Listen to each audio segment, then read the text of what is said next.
Hello दोस्तों, स्वागत है आप सभी का हमारे चैनल दी खटोराय पर।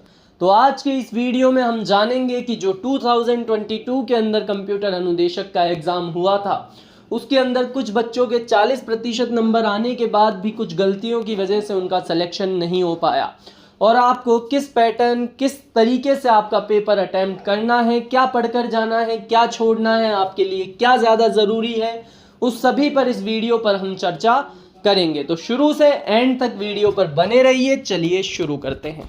Top mistakes candidate made in previous exam and how to avoid them.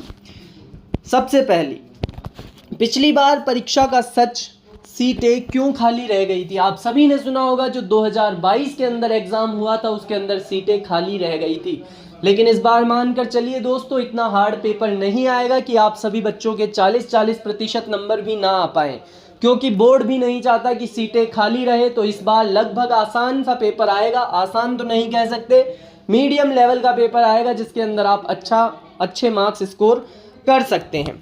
सबसे पहली गलती, पेपर के लेवल को अंडर एस्टिमेट किया गया था पिछली बार, क्योंकि पिछली बार जो पेपर आया था वो दोस्तों यूजीसी नेट और गेट लेवल के क्वेश्चंस उसके अंदर डाले गए थे। जो पेपर 2 था उसके अंदर, पेपर 1 की अभी मैं बात नहीं कर रहा हूँ, पेपर 2 की बता रहा हूँ दोस्तों। पेपर 1 के अंदर आप वीडियो को लास्ट तक देखिए, आपका पूरा सॉल्यूशन करवा दूंगा। पेपर 1 के अंदर आपको कुछ भी चिंता करने की ज़रूरत नहीं रहेगी दोस्तों। दूसरी गलती जो बच्चों ने की थी वो टाइम मैनेजमेंट की नाकामी रही थी। 120 मिनट के अंदर यानी कि 2 घंटों के अंदर 100 प्रश्न करने थे। तो जो बच्चे थे, छात्रों ने पेपर की शुरुआत ही लंबे C++ कोड जैसे क्वेश्चन से की, जिसकी वजह से उन्हें लास्ट में जो छोटे मोटे क्वेश्चंस रह जाते हैं उनके लिए टाइम ही नहीं मिल पाया। तो कुछ बच्चों के तो पेपर भी अनअटेम्प्टेड रह गए थे दोस्तों। तो आपको क्या समाधान अपनाना है, इसके अंदर 2 पास मेथड अपनाएं। पहले 45 मिनट में केवल 1 लाइनर थ्योरी वाले क्वेश्चंस को सल्टा दें, यानी कि जल्दी जल्दी एक बार पूरे 100 प्रश्नों को जल्दी जल्दी पढ़ने का प्रयास करें। जो प्रश्न आपको आते जाएं, मतलब उसके अंदर ज़्यादा टाइम ना लगे, तो उन सभी को सॉल्व करते हुए आपको बढ़ते हुए चलना है। तीसरी गलती, 40% न्यूनतम अंक का दबाव और 1/3 नेगेटिव मार्किंग रही।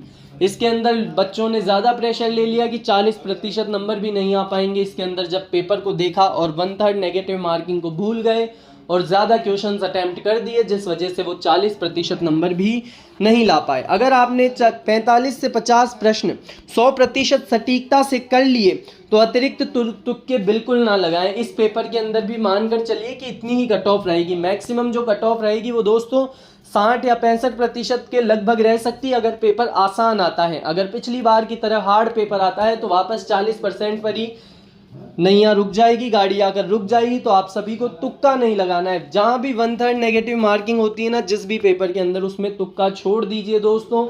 आपको केवल वही प्रश्न करके आने हैं जो आपको सटीक तरीके से आते हों। चौथी गलती, टीचिंग पेडागोजी को पूरी तरह छोड़ दिया था पिछली बार बच्चों ने, जहां से 10 नंबर के प्रश्न पूछे गए थे पेडागोजी से।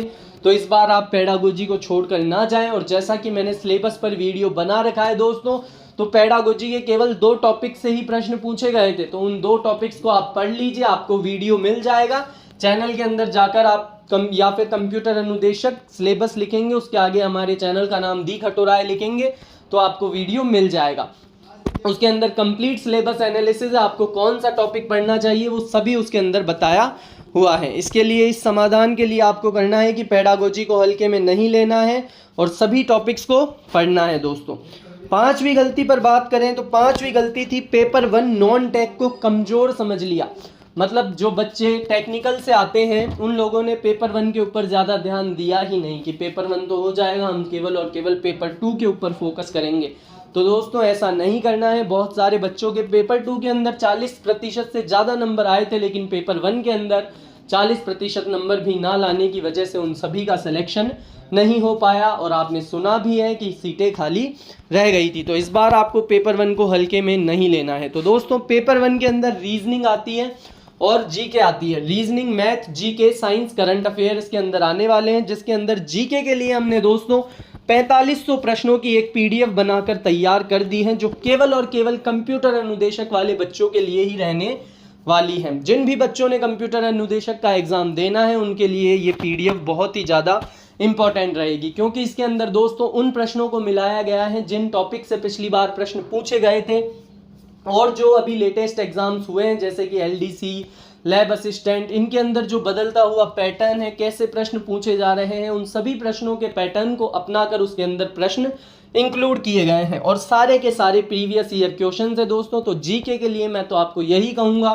कि इस पीडीएफ के अलावा आपको कहीं से भी कुछ भी पढ़ने की ज़रूरत नहीं है, कोई से भी किताब खरीदने की ज़रूरत नहीं है, कहीं से भी पीवाईक्यू देखने की ज़रूरत नहीं है। ये पीडीएफ आपके लिए बिल्कुल सटीक रामबाण रहने वाली है। ये पीडीएफ आपको केवल और केवल 101 रुपीज़ के अंदर मिल जाएगी दोस्तों। कितने रुपए में मिलेगी? 101 रुपीज़ के अंदर आप सभी को ये पीडीएफ मिल जाएगी। तो परचेज करने के लिए डिस्क्रिप्शन के अंदर व्हाट्सएप चैट का लिंक है, उस पर हमें मैसेज करें कंप्यूटर अनुदेशक पीडीएफ। इसके अलावा आपको कुछ भी नहीं लिखना है और ये लिखते ही मैसेज भेजते ही आपको एक क्यूआर कोड मिलेगा, उस पर 101 रुपीज़ पे करके स्क्रीनशॉट भेजें और आपको पीडीएफ मिल जाएगी। अब आप बोलेंगे कि इसमें से हमें प्रश्न क्यों मिलेंगे? तो दोस्तों हमने रीट, पटवार, वीडियो, लैब असिस्टेंट, एलडीसी, चतुर्थ श्रेणी सभी के लिए पीडीएफ सेल की थी। उसके अंदर बहुत सारे बच्चों को उस पीडीएफ में से हूबहू प्रश्न मिले हैं।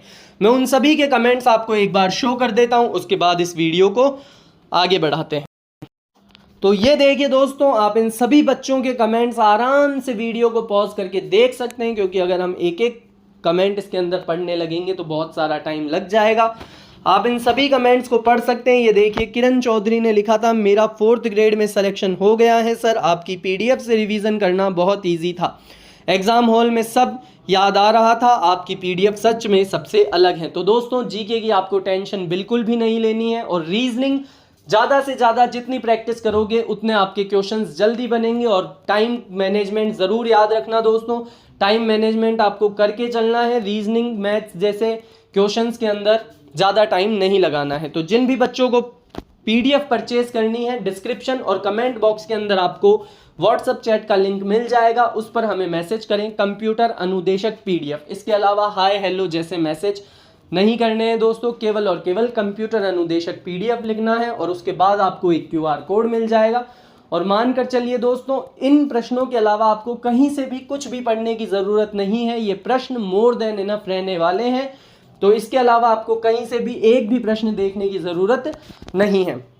चलिए अब आगे बढ़ते हैं। अब जो लोग ऐसा मानते हैं कि तुक्केबाजी से सिलेक्शन हो जाएगा, तो तुक्केबाजी को मैं एक बार आपको ढंग से एलिब्रेट करके बता देता हूँ। जिन बच्चों ने बिना तुक्के 45 प्रश्न किए, पिछली बार मान लीजिए या इस बार भी मान लीजिए, अगर हार्ड पेपर आता है, दोनों पेपर के अंदर अगर आप 45 प्रश्न अटैम्प्ट करते हैं, जिसमें आपको 100% गारंटी हो कि मैं इसमें बिल्कुल सही है, मेरा आंसर बिल्कुल करेक्ट होगा, मानकर चलिए उसमें भी आपके 3 प्रश्न गलत हो जाते हैं, तो 3 की नेगेटिव मार्किंग के हिसाब से 1 नंबर कट जाएगा, यानी कि 4 नंबर कट जाएंगे और आपके 41 नंबर आएंगे और आप पास हो जाएंगे। लेकिन आप निकले तेज मनुष्य, आपने 65 प्रश्न धुएंधार तरीके से जल्दी जल्दी टिक लगा दिए, जिसमें तुक्का लगाना था उसमें तुक्का भी लगा दिए। अब देखो, आपने जो बच्चा सेलेक्ट हुआ है उसके जितने ही प्रश्न सही करे हैं, 42 दोनों के 42 प्रश्न सही हैं, यानी कि नीचे वाले बच्चे को भी 42 प्रश्न आते थे, ऊपर वाले बच्चे को भी 42 प्रश्न आते थे। लेकिन सेकंड वाला बच्चा जिसने 65 क्वेश्चंस मार्क करे, उसका सिलेक्शन नहीं हुआ। क्यों नहीं हुआ? क्योंकि 23 प्रश्न तो भाई ने गलत ही कर दिए, जिसकी वजह से 7.66 मार्क्स कट हो गए और आपके नंबर आए 34। इस वजह से ये फेल हो गए। इसलिए दोस्तों आपको तुक्का नहीं लगाना है, केवल और केवल सटीक प्रश्नों का ही उत्तर देना है। तो इसी के साथ इस वीडियो को यहीं पर समाप्त करते हैं। ऐसे ही पढ़ते रहें, आगे बढ़ते रहें। जय हिंद, जय भारत।